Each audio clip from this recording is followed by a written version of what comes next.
G'day guys, thanks for purchasing my landscape photography workflow and post-processing video.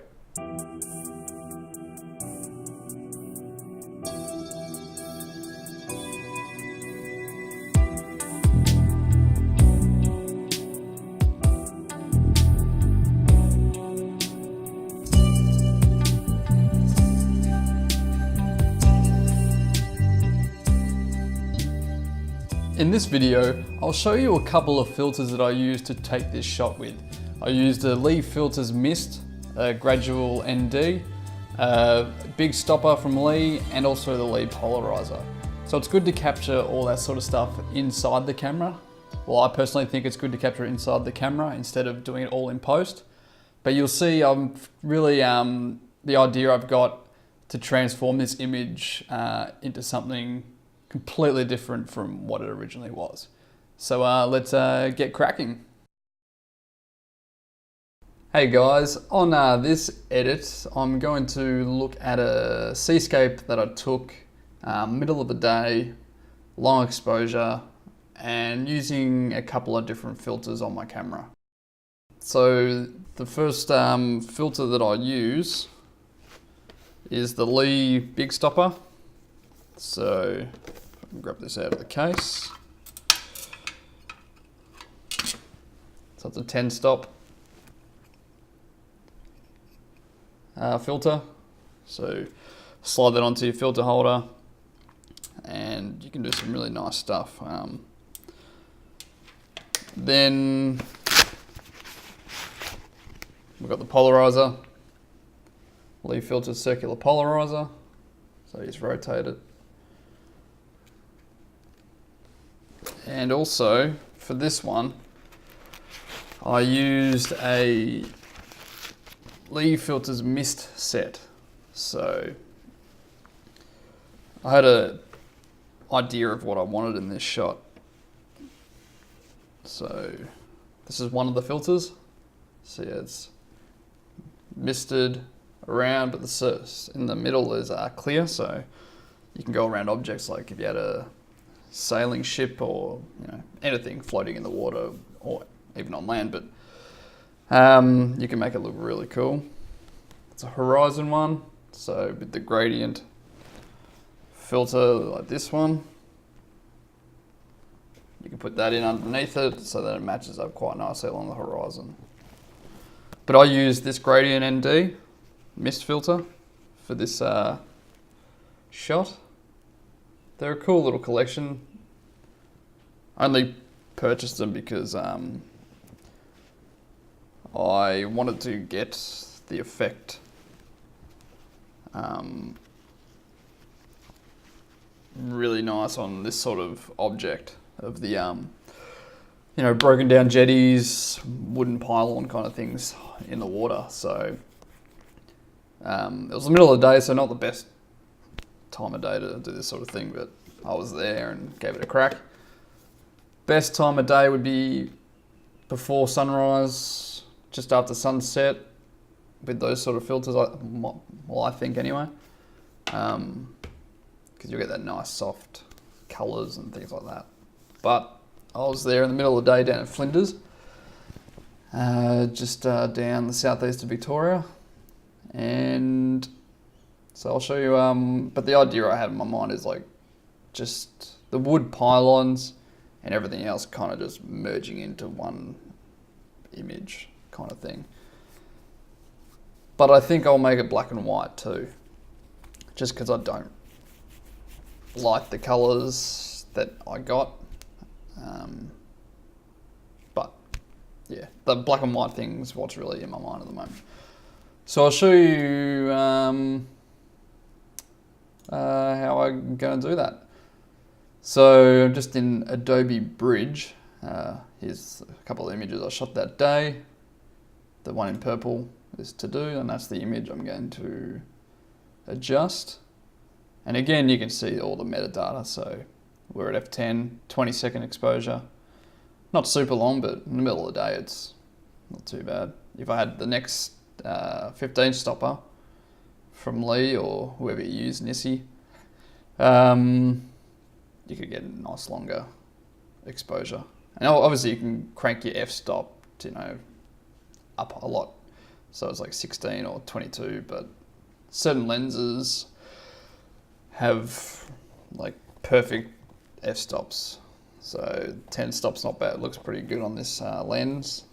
And it all varies on different lenses. And an ISO of 50, so as low as I could go. So yeah, let's have a look. Alrighty, so that's the original image.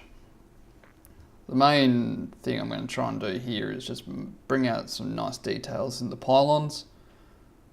And then, because I'm going to turn it black and white, I'm going to blow it out so it's just going to be nice and white, just with these nice detailed black and white pylons. So, and some nice little shadows coming from the reflections, and maybe a little bit of detail in that foreground. So let's so color, temperature, and whatnot's not really going to be an issue. So I'll keep it as is.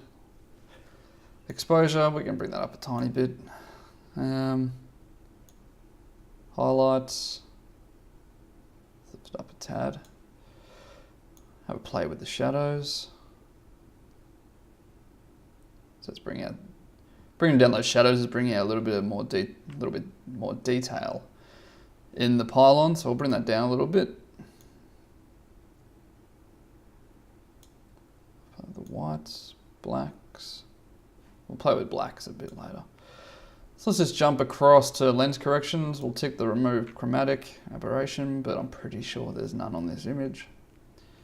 Don't really want to put that on. I'll just leave the profile off because I think it looks fine the way it is.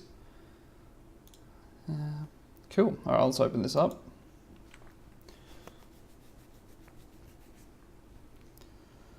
Alrighty. Okay, we'll unlock the image on the background. I like to have a duplicate because I'll keep that as the original image so we can always refer back to what we started with. Alrighty, let's kick it off with, we'll adjust the curves.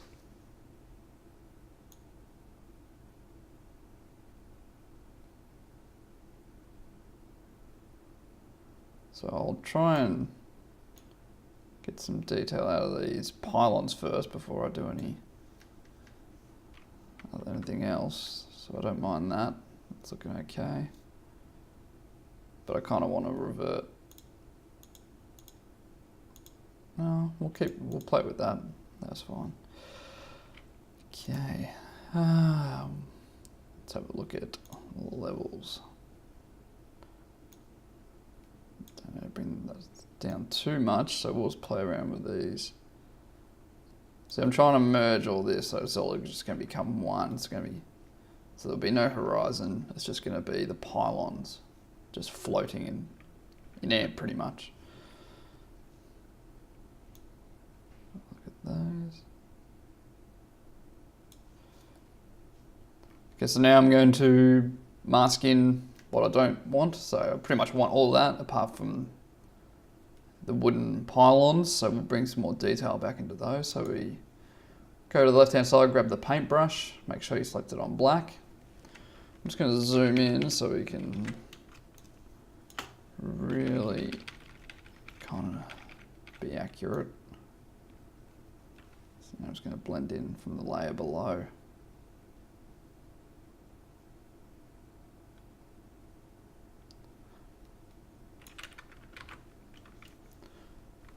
I'm just going to be a bit closer.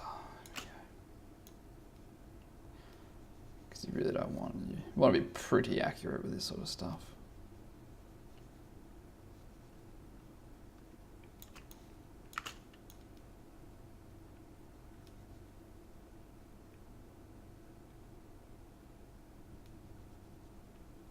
So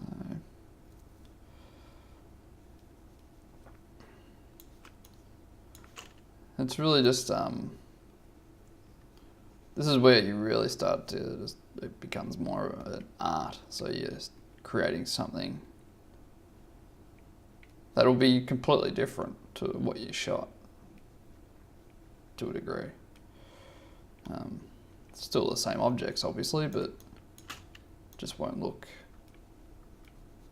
like the original image, which there is nothing wrong with that.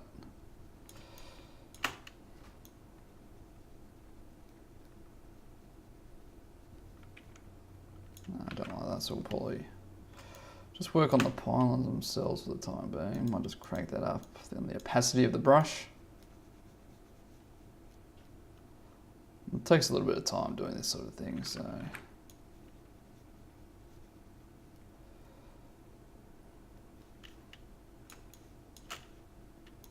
But this is just my way of doing things. I'm sure everybody else is different in the way they operate their workflow in Photoshop and things like that, but each to their own, which is fine. It's good just to take bits and pieces from, you know, if you've got anybody that you follow on Instagram or whoever, take a bit of their knowledge and then you take a bit of someone else's and you kind of just mix it all around.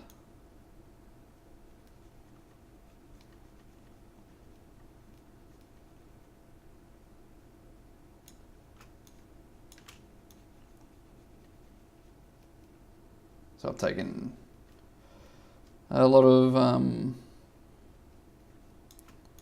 information from Trey Ratcliffe, his work processes. So, you know, it's good to learn from others, see how other people do it. Okay, so that's probably those three. I'll do the same over here, so you can see the difference, a bit more detail in there. Just a bit faded at the moment.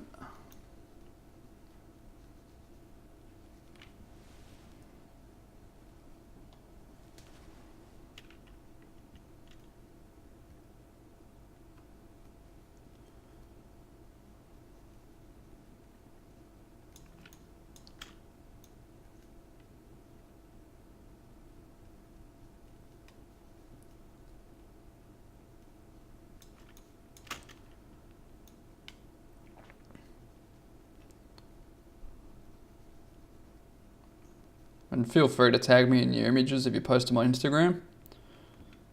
I'd like to see other people's shots.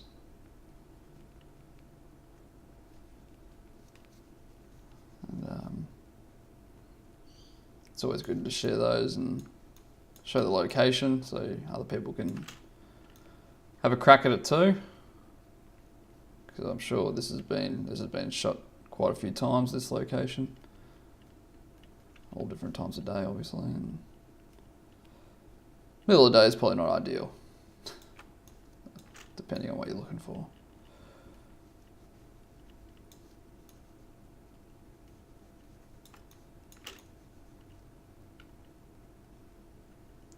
So you can see the mist in this image.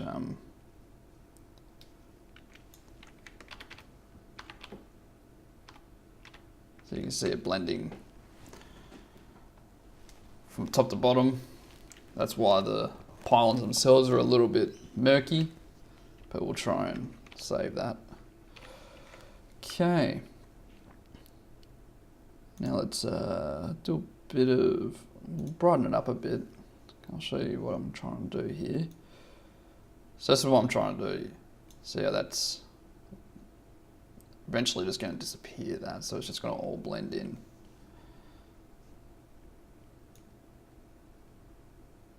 So that's looking okay.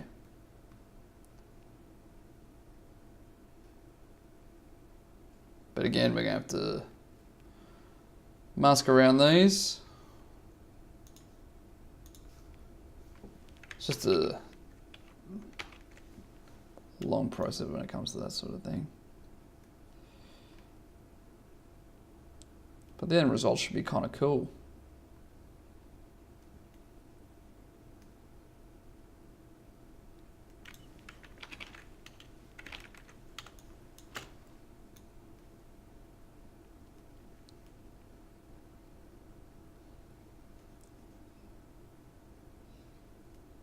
just crank the opacity up a bit so we can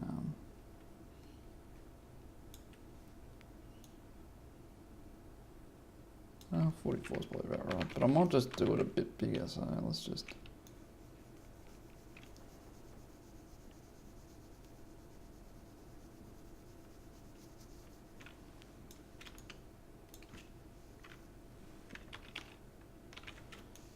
cool. Now I'll bring it down, just do a big bulk one then.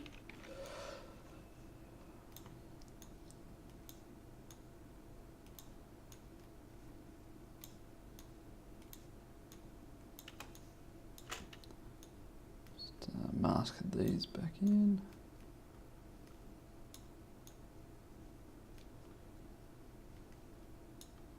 And for the when I do it to black and white, I'll be using Topaz. It's a plugin for Photoshop. Really handy, so you can do, they've got heaps of templates for black and white, and then you can do clarity and all sorts of stuff. Like, it's very handy. Just makes this process of editing faster. Okay, that's looking okay. So we might do that. Yeah. Alright, so we'll merge what I've done so far into one. So that's that. That's the original. We've come to that now. So we're slowly transforming it. So we'll duplicate that layer. So Control J if you're using Windows, and I think it's Control J if you're using Mac. Alrighty, so let's go up to Filter, see Topaz, and then we'll go Black and White Effects 2. You can just go to their website, topazlabs.com, and check out the products they've got there. Similar to your other ones, but I just prefer these guys. They've worked well for me, so. And as you see here, we've got traditional, tone, stylized, and so on. So I'll stick with traditional. I think classic will probably be the one that I roll with, but I'll show you a few. There's previewing, just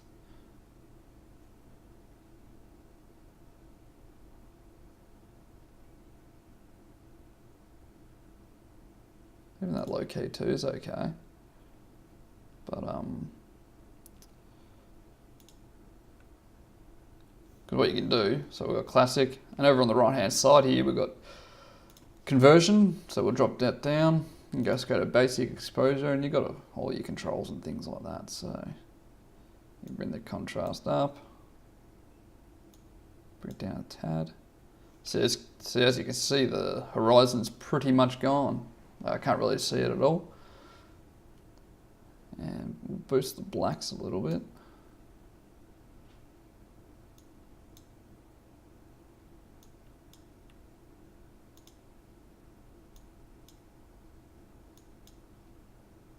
And we'll keep the whites as is. So it's looking kind of cool. And you can boost the detail. I'll show you what, so if we crank it right up, so it's a bit ridiculous. So we'll bring it all the way down. Cool, we'll just leave it at that. And we'll hit OK. Let that process. So I might bring out a few more tones in the foreground here. So it's just going to be the wooden pylons, a few of their shadows, and the nice little bit of darkness at the front here from the waves or the moving water. So there you go, you can see horizon's gone, and it's just blending into one. This isn't obviously in everybody's cup of tea, but this is just something that I had in my head to try and, that I wanted to make, so hopefully it turns out alright. Okay, so now we'll add a curve. So I'll try and bring that foreground out a bit more. Let's have a look down. Don't really need to lift the curve.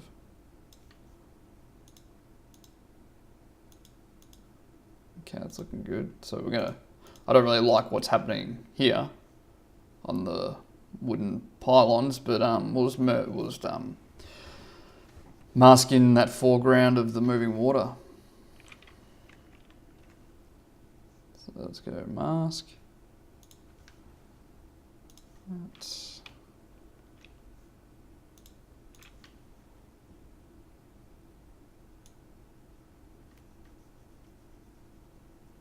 okay.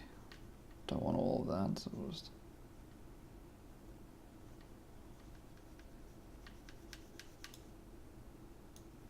keep that like that. Just mask that in just in case.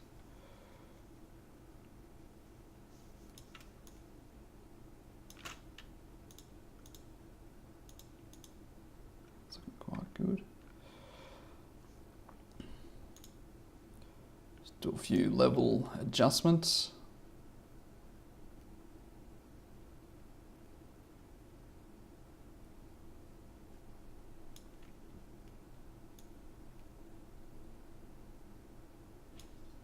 It's looking okay.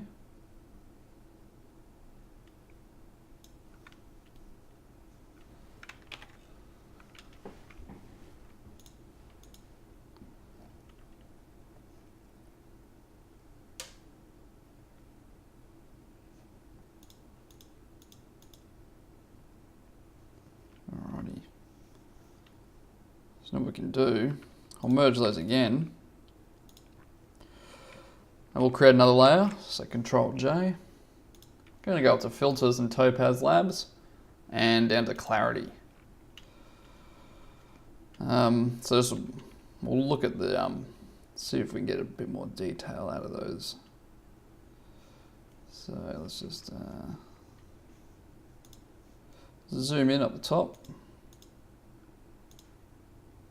Okay. So we just go landscape if we like and just, I wish there was no colour boost, but that's a nice little bit of detail in those. Play a bit too much, so we'll, on the right hand side you've got your sliders, so we'll bring those down. So if I bring it all the way down, it's just going to flatten it out once it processes. Yeah. Let's crank it up a little bit. So that's before, let go, that's after, before and after. And we'll have a look at that. So, hit OK.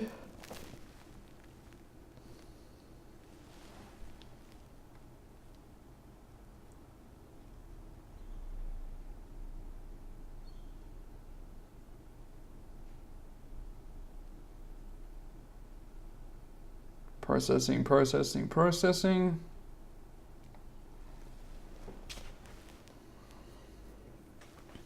Okay, so that's the difference there. So that's before the clarity adjustment, and that's with. But there's certain things that I don't like. See, it's gone up top, it's darkened a little bit, and don't really want that. So I'm going to drag that below the layer beneath. So I'll just mask in what I like out of that, which is pretty much just the bottom half. Maybe not all of it, but I'm not ever going to go above. So we'll go down to about 35% and we'll just mask in certain details. And just do it there.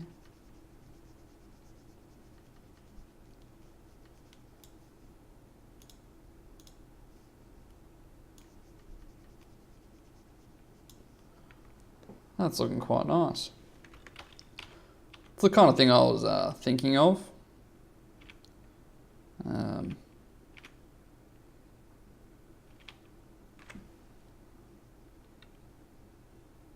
Could just, so I don't mind that. So if we have a look and just merge it all, not all of it, so that's what we started with, and that's what we've ended up with.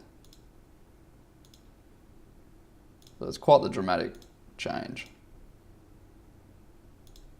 It is getting a little, it's getting quite, fairly artsy, but that's all good. It's all part of the photography game, really. So it's just trying to make everything your own. So it's a little bit uneven, so I might just crop it in. Let's bring that across.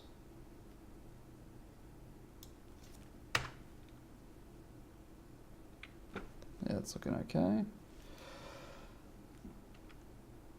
If we zoom in, yeah, just to we'll just create another layer and we'll put in some noise adjustment. So we'll denoise it a little bit. It's nothing dramatic, but let's just have a look. So as you can see, if that's the original, so there's a little bit of grain in there, nothing dramatic, but we'll just hit OK and we'll adjust the noise. But again, I'll put it underneath that layer and I'm just going to merge, I'm just going to mask in what I need because I don't think I need it. I only need it around that bottom area. So we'll go back to the paintbrush, crank it up, maybe 40-ish, and then we'll just, maybe even just one take of it.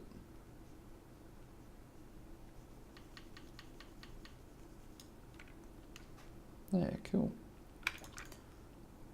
Merge those two. So now we're back to that and just got the original and the finished image.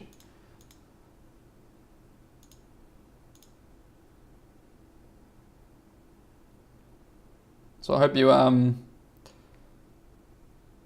thought that tutorial was interesting. Just another way of just trying to, you know, just be creative with your work. Don't always have to do the same sort of thing. Like you'll see other people's stuff and you go, oh, I could maybe make it a bit different. So yeah, thanks for watching, guys.